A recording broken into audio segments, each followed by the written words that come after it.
depois da eliminação do Denver Nuggets contra o Minnesota Timberwolves, gerou uma leve dúvida do que acontecerá com o Jokic, que tá desperdiçando a carreira dele, vendo de outro plano, ou se a franquia vai realmente valorizar o Jokic. Será que depois de uma carreira tão absurda que nem foi a do Jokic, com tantos MVPs, com tanto triple-double, ele realmente só vai ganhar um título, que é o título de 2023?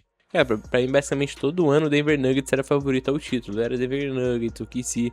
Só que agora, a perspectiva que eu tenho é que vai ser o único ano que eu não consigo colocar o Denver Nuggets, sei lá, eu não consigo colocar ele no top 10 do Botafé. Top 10 eu não boto o Denver Nuggets. Bizarro. Se falasse pra mim na temporada passada, eu não acreditaria nisso. E o pior é que aquele time que foi campeão em 2023 não tem tanta diferença se você pegar jogador por jogador com o elenco atual. Eu acho que o grande nome que muda de verdade é o Michael Porter Jr. Que, cara, beleza, faz a diferença. Não vou nem pontuar mais. Faz a diferença. Se tu for comparar esse título de 2023 com esse elenco atual, até que não tem tanta diferença assim. Eu acho que o único que muda é o Michael Porter Jr. Mas, cara, ele não faz tanta diferença, mais ou menos assim. Ele fala, não, faz a diferença, ele faz. Porque, pô, agora a gente tem o Christian Brown e todos aqueles... Eu já vou soltar a lista aqui. Mas tem um monte de gente que, tipo... Pô, o Michael Porter Jr. dá um banho neles. Eu acho que tem 4 pontos que estão acabando basicamente com o Denver Nuggets. Cara, o primeiro eu acho que é essas lesões do Aaron Gordon. Cara, o Aaron Gordon chegou um momento depois daquele boom de qual é o nome? De saltos que ele dava naquela época do Dunk Contest. E basicamente ele gastou, podemos dizer assim, todo o potencial dele.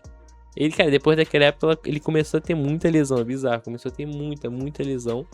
Eu acho que esse é o primeiro ponto. O segundo ponto é a inconsistência do Jamal Murray. Porque, por exemplo, na temporada regular, ele fez basicamente uma temporada regular, tipo, que eu acho que melhor que essa que ele fez agora, só na época da bolha. Que foi basicamente o prime dele, né? E o prime dele também... É difícil você pensar no prime do Jamal Murray. Porque, na minha opinião, foi o da bolha, só que não ganhou o título. Pra mim, o prime do Jamal Murray foi na bolha, mas quem ganhou o título foi o Jamal Murray de 2023, entendeu? Foi basicamente isso. Tipo o Messi, que o prime dele não foi 2022, mas ele ganhou a Copa do Mundo em 2022, tipo isso. Enfim, essa inconsistência dele, cara, quando chega no playoff, quando ele não entrega, ele tem que ser esse cara que vai ser o segundo homem. E ele chega lá e simplesmente faz menos ponto que o Aaron Gordon, que faz menos ponto que o Christian Brown. E é bizarro, maluquice, o quanto ele foi pipoqueiro nesses playoffs. O terceiro ponto, eu acho que é uma questão já própria do Jokic, que é justamente essa questão dele não voltar pra marcar, essa questão dele ser pouco competitivo, podemos dizer assim. Por exemplo, tu não vê ele com aquela mentalidade, caraca, não, eu vou ser o cara, eu não sei o que. Não, no fim de tudo ele só quer estar com aqueles cavalos lá naquela corrida de cavalo, que ele fala que ele sempre quer ficar lá naquela corrida de cavalo. Aí, tipo, beleza, tem esses 2 pontos dele.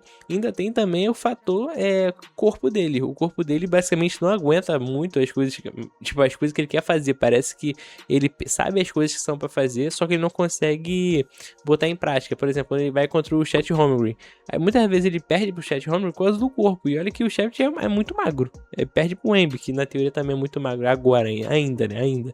Pelo tamanho, né? Até é difícil pegar corpo. Mas, tipo, parece que toda temporada quando ele tá jogando na NBA, que é onde ele mais se esforça, ele fica com uma fase corporal, podemos dizer assim, quando ele tá jogando. Tanto que quando ele volta das férias, ele volta, pô, muito bem. Ele volta muito, por exemplo, agora ele tá muito bem. Ele ainda nem voltou das férias, mas agora ele tá bem melhor do que ele tava quando tava na temporada. Parecia um porco antes. E, tipo, se você parar pra pensar, esse fenômeno, ele acontece com 3 pessoas todos os anos. Todos os anos acontece esse fenômeno com 3 pessoas. Acontece com o Zion Williamson, com o Luka Doncic e com o Jokic. Todo início de temporada, esses 3, eles falam assim, caraca, não, vai começar, eu vou começar magrinho pra ficar no hype. Aí quando começa a temporada, parece que eles falam assim, ah não, já me esforcei muito, começa a comer um monte de merda e parece que é isso que acontece, que eles estão sempre gordos nessa temporada, é bizarro. E o quarto ponto, eu acho que mais importante, é a questão do quão esse time é mal gerido. Porque, cara, para pra pensar, eu não sei nem qual ano foi isso, foi 2024, foi 2025, acho que foi 2024, que eles entraram basicamente sem técnico, pô. O técnico foi expulso uma semana antes de começar os playoffs. Bizarro. Aí, por exemplo, eles estão agora com os salários muito altos, os jogadores, e eles parece que eles não sabem distribuir. Eu acho que, se não me engano, foram 80 times que se movimentaram e o Warriors e o Denver Nuggets não se movimentaram. Parece que, tipo, tá dando o mesmo efeito do Curry no Warriors, no Jokic do Denver, porque parece justamente que você tá desperdiçando um cara que é, tipo, sei lá, eu acho que o Jokic é top 20 da liga, top 25. Top 25 eu acho que ele é incontestável, mas top 20 dá pra pensar, mas eu colocaria no top 20 sim. Tem gente que colocaria no top 15, eu colocaria no top 20. Cara, olha a margem salarial desses jogadores, cara. É simplesmente inacreditável. Tipo, beleza. Você tá vendo que agora vai ter uma play option do Jokic e ele vai ter a opção de jogar mais um ano no Denver Nuggets. E basicamente vai ser o ano chave dele. Porque, vamos lá, ele tá com 32 anos agora.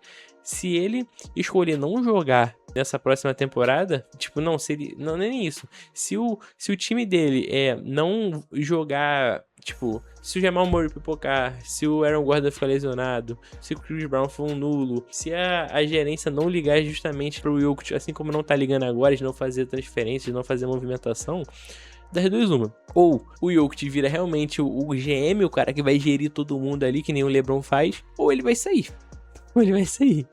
E também o que o LeBron não faz, que o LeBron saiu e geriu. Bizarro. E, cara, uma coisa que tá todo mundo, tipo, preocupado é que, basicamente, quando você pensa no auge do jogador, você pensa nos 28 até os 34, mais ou menos assim. 35 eu acho que já tá começando a decair bastante. Mas, tipo, de 28 a 34. Eu acho que ele tá com 32 indo pra 33, ou tá com 31 indo pra 32, mas, tipo, ele tá quase fazendo aniversário. Então, tipo, você não tem mais tanto tempo assim pra aproveitar o Jokic. E se ele pegar mais um ano, vamos supor que ele tá com 32 agora, ele vai pegar 33 pra ir pra 34. Então, cara, eu acho que se ele estiver nessa situação, eu acho que ele trocaria, faria que nem o Giannis fez. Porque o Giannis também, se ele ficasse no Bucks, ele teria uma janela também de um título. Mas não é como se ele vai ter título também no Miami Heat. Até um tema bom de vídeo pra fazer. E realmente, cara, depois de um certo tempo, começa a ficar insustentável você ter títulos, você não é nem ter título, você manter o pessoal que ganhou um título. Porque, vamos lá, é um efeito que até aconteceu com o Boston Celtics, né, depois que ganharam os títulos. Por exemplo, saiu o KCP, Bruce Brown, saiu o Michael Porter Jr., um dos casos também, Edwin Pope também, aconteceu isso com ele. Então, cara, tipo, o Denver tem que, tipo, ele tem que fazer uma remanejada pra manter aqueles três que ele quer manter. Que ele sempre deixou claro que quis manter o Jokic, o Jamal Murray e o Aaron Gordon. Só que a pergunta é, será que esse trio ainda vai conseguir alguma coisa? Na minha opinião não. Eu acho que o Denver Nuggets, eu acho que agora poderia buscar um rebuild, ou não, eu acho que rebuild não, rebuild. Cara, porque esse time não tem tanta profundidade de elenco, não tem tantas peças. Eu não sei a quantidade de picks que eles têm pra buscar alguma coisa, mas eu acredito que não tenha tanto, não. Eu acredito que não tenha tanto. Eu nem lembro por quanto o Michael Porter Jr. saiu. O Finney Smith, quando saiu, pô, eu fiquei bolado quando o Finney Smith saiu, porque ele tava começando a ficar bom na parada, mas eu acho que aí foi pro Rockets, agora tá no Lakers, enfim. E é interessante que esse time, ele deu muita expectativa que iria vencer, cara, porque, pô, para pra pensar, você tem um Jamal Murray no Prime, um Jokic que ainda tá no Prime, né? Não tá no, tipo, a melhor da melhor fase, mas tipo, ainda tá no período de Prime. E, pô, o Jamal Murray tava literalmente na melhor fase dele. Só que não é balanceado, né? Porque, por exemplo, no título tinha o KCP. Pô, com o KCP, cara, ele fortalecia muito a defesa. Agora, você via que, por exemplo, contra o Timberwolves, o pessoal tava explorando muito o Jokic porque ele não tem essa defesa. Ele não volta pra defender. E já viu que não compensa ter esse cara que não volta pra defender. Tipo, nos playoffs passados, o Denver Nuggets enfrentou o Minnesota Timberwolves também. Aí já parece que é freguesia. E engraçado que todas as partidas pareciam um tudo ou nada. Se não me engano, foi até pro jogo 7. Foi tem alguma coisa do tipo. Só que o Denver Nuggets entrou como terceiro colocado da temporada. E o Minnesota Timberwolves entrou como sexto o colocado da temporada. E, tipo, eles venceram o primeiro jogo e, tipo, parecia estar tudo sob controle. Só que chegou um momento que a defesa do Minnesota Timberwolves utilizou, sei lá, o Gobert pra parar o Jokic e realmente parou, porque o Jokic não tinha físico. Você via que ele tentava fazer os movimentos, ele sabia o movimento que era pra fazer, só que o Gobert simplesmente parava ele porque o Jokic não tava com um bom preparo físico. E além disso, ele tava com vários problemas, se eu não me engano era no pulso, ele tava com problema no pulso e tava jogando todo enfaixado, não ainda completamente enfaixado, mas o joelho dele estava enfaixado. Ele ficou machucado em dezembro e tipo, ficou um mês machucado. Tipo, ele lesionou em dezembro, ficou um mês machucado. E ao longo do tempo que o tempo foi passando, ficou com relatórios médicos falando que ele ainda tava com esse problema. Então, meio que não curou, ele ficou meio capenga, ou seja, tinha que descansar por causa do físico. Ele tava com o pulso ruim e o joelho ruim, então, tipo. E o Jamal Murray não tava funcionando, e o Aaron Gordon também tá com questão de lesão, então acabou o time, né? Antes fosse só a defesa do Jokic que tivesse piorado, ou só o corpo dele que já seria o suficiente pra dar isso tudo. Ele também tava com problema no arremesso de 3. Porque, pô, o Jokic sempre foi um exemplo desse cara, desse pivô, que ele consegue arremessar de 3, consegue fazer tudo. O pivô completo, podemos dizer assim. Eu acho só dancar completamente, não. Ele consegue dancar, só que não, tipo, do jeito que tipo o Anthony Edwards, entendeu? Podemos dizer assim, não tem tanta impulsão, porque ele é muito pesado, justamente. Então, até o Zion Williamson consegue, ele tem uma impulsão absurda e é pesado também. Então, também não é desculpa, ele só não tem preparo físico mesmo. Só que, por exemplo, a porcentagem de arremesso de 3 do Jokic estava em 40% e caiu para 18%, caiu para menos de 20%, tipo, caiu mais da metade nos playoffs. Tipo, ou seja, ele tava com tudo isso, mais aproveitamento ruim. Coisa que também o Jamal Murray também tava. E ainda conseguiu levar o time pro jogo 7, com aquele, ou o jogo 6, não me lembro, acho que foi o jogo 6. Pô, pior que agora eu tô na dúvida. Eu vou colocar aqui, provavelmente. E sem falar também quando o Jokic ele sai do time e vai pro banco.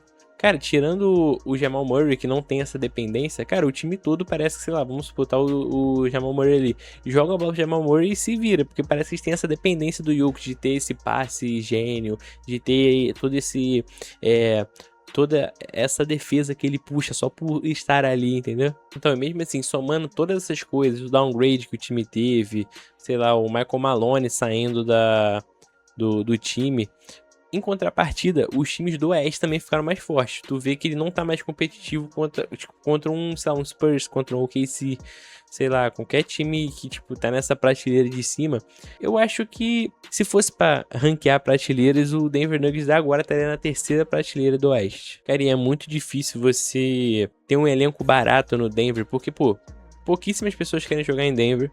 E também não tem tanta cultura assim no sentido do basquete, entendeu? Tipo, parece que é como se o Jokic estivesse abrindo o caminho, podemos dizer assim. Agora, se fosse para ter um veredito, se ele vai ganhar um título ou não, minha opinião é não.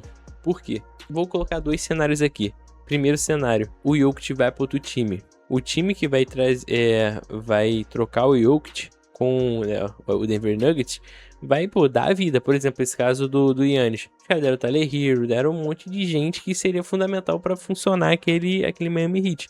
Só que como só de ter o Giannis já traz todo esse pessoal que, entendeu? Vai funcionar na troca, funcionar como moeda de troca. Vai acabar que ele vai para um time que vai ficar na mesma situação. A verdade é essa. A não ser que ele fique livre nessa off-season, que ele decida. Eu acho que essa que é a segunda hipótese que eu acho. Que aí a resposta seria assim. Dele ser tipo um agente livre e fazer que nem o LeBron fez agora. Aí eu acredito que sim. Mas se for por troca, aí eu acho que não. Mas aí vocês comentam também. O que você acha que vai acontecer? Qual que é o destino real do Jokic? Então é isso. Dá o like, se inscreve e tamo junto. Até a próxima.